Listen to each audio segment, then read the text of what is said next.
The N.R.A. has been assigning fewer A's and more F's to Democrats elected to Congress each cycle. Replay. The National Rifle Association has significantly fewer allies in Congress than it did a decade ago, a decline driven by the near-total fraying of the group's ties to Democrats in the House and the Senate, according to a New York Times analysis of the group's letter grades and endorsements. The N.R.A. still has considerable clout with Republicans, including President Trump and Senate leaders, and it is now flexing its muscles in the debate over background checks.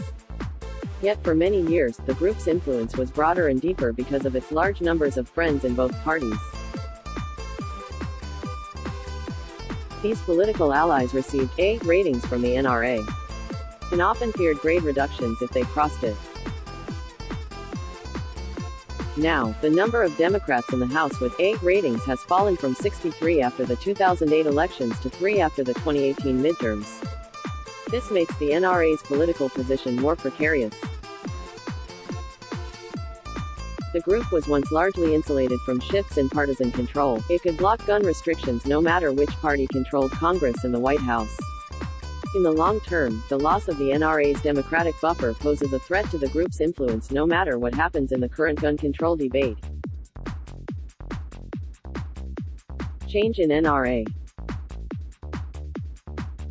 grades for members of the House. Republican note: there are 6 representatives elected in 2008 and 1 in 2018 who did not receive grades.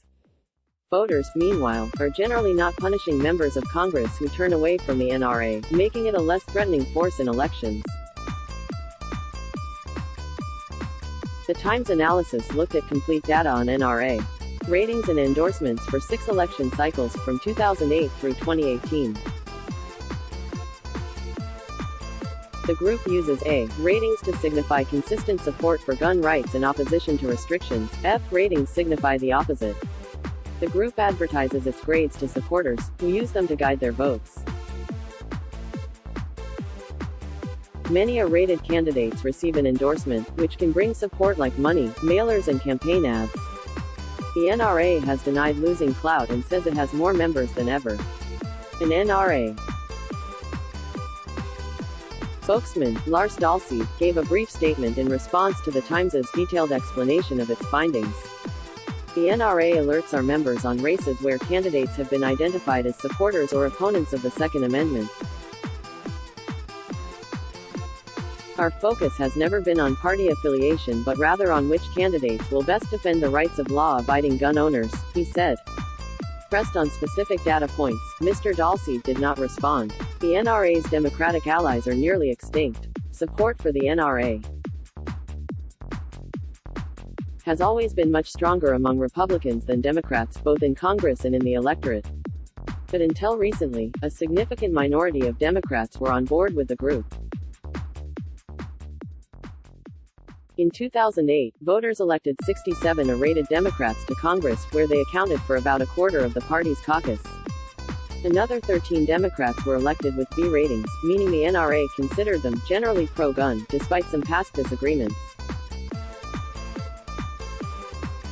Now, only 3 congressional Democrats, Representatives Sanford Bishop of Georgia, Colin Peterson of Minnesota and Henry Cuellar of Texas, have A grades. Just 2 more, Representatives Jeff Van Drew of New Jersey and Kurt Schrader of Oregon, have Bs. There is not a single A or B-rated Democrat left in the Senate. F ratings are now the norm for Democrats, and many of them treat it as a badge of honor. A small handful of Republicans have broken publicly with the N.R.A. in recent years. But even if the shift has mostly been one-sided among Democrats, it has big implications. When Democrats had a large House majority and a near supermajority in the Senate a decade ago, there were so many N.R.A. allies within the party that more than half of Congress had A's, and only a third had F's. Percentage of Congress with A and F grades: 111th Congress Dem. Control Dem. Control Senate House 111th Congress Senate House Dem. Control Dem. Control 111th Congress Senate House. Party controlling each chamber. Note: chart shows only those members up for election each cycle. All House members and a third of senators are up for re-election every 2 years. In the current Congress, slightly more than half of all members have Fs. Each of the past 4 congressional elections has brought in more F-rated legislators than the last. It is clear that the N.R.A.'s alliances with Democrats in the past, a point of contention with some of the group's members, were essential in opposing gun control. In September 2010, as Democratic control of both chambers of Congress was about to end without any significant gun restrictions, Chris Cox, then executive director of the N.R.A.'s Institute for Legislative Action, spoke to a National Review interviewer. The political reality is that we have President Obama, who had at one point 60 Democratic votes in the Senate and a 39-vote margin in the House, Mr. Cox said, "If it weren't for our pro-gun Democrats, we would be having a very different conversation. It's not just new members. Incumbents' grades have dropped too. The decline in A ratings is partly a result of the broader polarization of American politics, which has driven Republicans to the right, Democrats to the left and moderates in both parties to the curb. Of the 229 Democrats newly elected in the past decade, only 19 arrived with A ratings, and none have done so since 2012. But while many moderate Democrats have been replaced by liberals, that is only part of the story. In the same period, the N.R.A. lowered the grades of 83 incumbents, 65 Democrats and 18 Republicans. Only 31 incumbents had their grades raised. Many of those downgraded legislators dropped by 3 or more letter grades, including Senator Kirsten Gillibrand of New York and Representative Tim Ryan of Ohio, 2 presidential candidates now running vocally on gun control. Among Democrats, the downgrading started in earnest in 2012 and was basically complete within 4 years. But it was easy to overlook until recently, because Republicans controlled both chambers of Congress and could stop gun control legislation on their own. Members of Congress whose grades were lowered by the N.R.A. 6 Dem. 0 Rep. 19 Dem. 4 Rep. 24 Dem. 31 Dem. 4 Rep. 14 Dem. 8 Rep. 6 Dem. 0 Rep. 19 Dem. 4 Rep. 24 Dem. 31 Dem. 4 Rep. 14 Dem. 8 Rep. 6 Dem. 0 Rep. 19 Dem. 4 Rep. 24 Dem. 31 Dem. 4 Rep. 14 Dem. 8 Rep.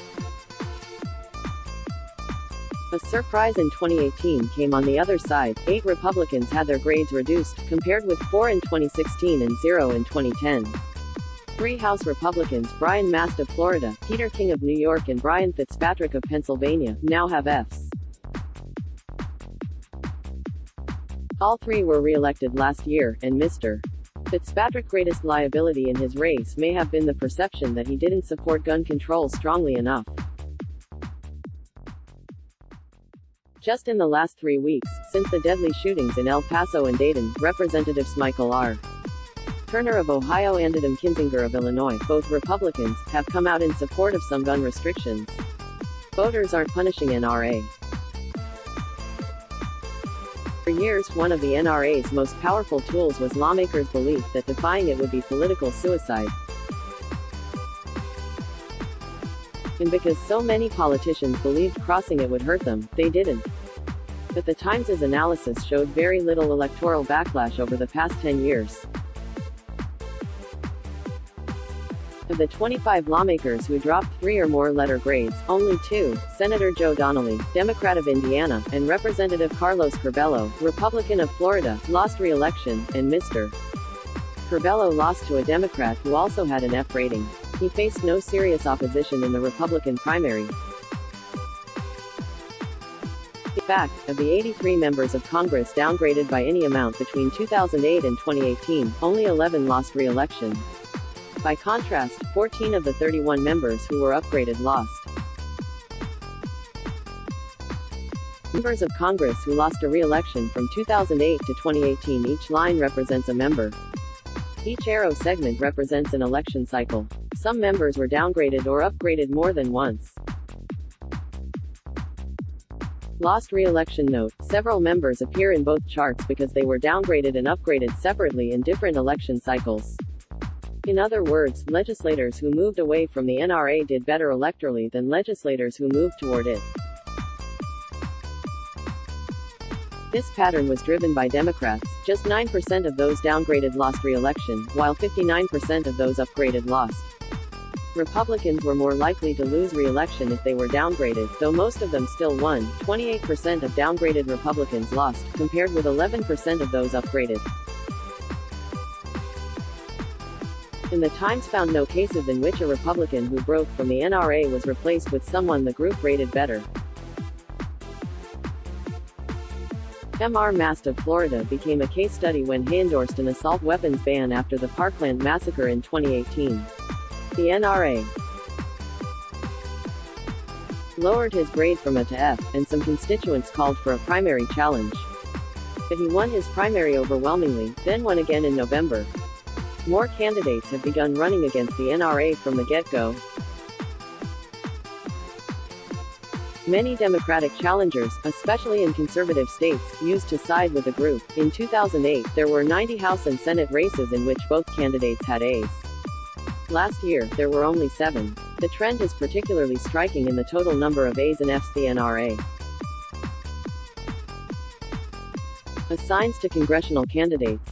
In 2008, the group assigned 447 A ratings to House and Senate candidates, and only 174 F ratings.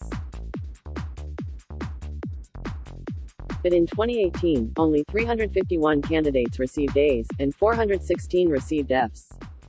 It was the first time in at least 10 years that F's exceeded A's. The N.R.A. is endorsing mostly in safe races. One data point the N.R.A. often cites as evidence of its influence is the percentage of endorsed candidates who win. It was 77% in 2018. High as that is, it used to be higher. In 2014 and 2016, more than 90% of N.R.A. endorsed candidates won. That the group's success rate has fallen is all the more striking because it has been confining most of its endorsements to relatively safe races. In 2010, the N.R.A. made 35% of its House endorsements in the most competitive districts. In 2018, that number was 22%. Safe districts accounted for 36% of endorsements in 2010, but 55% in 2018. In other words, based on whom it chose to endorse, the N.R.A. essentially guaranteed itself a success rate above 50% no matter how badly the midterms went. Let's block ads. Why?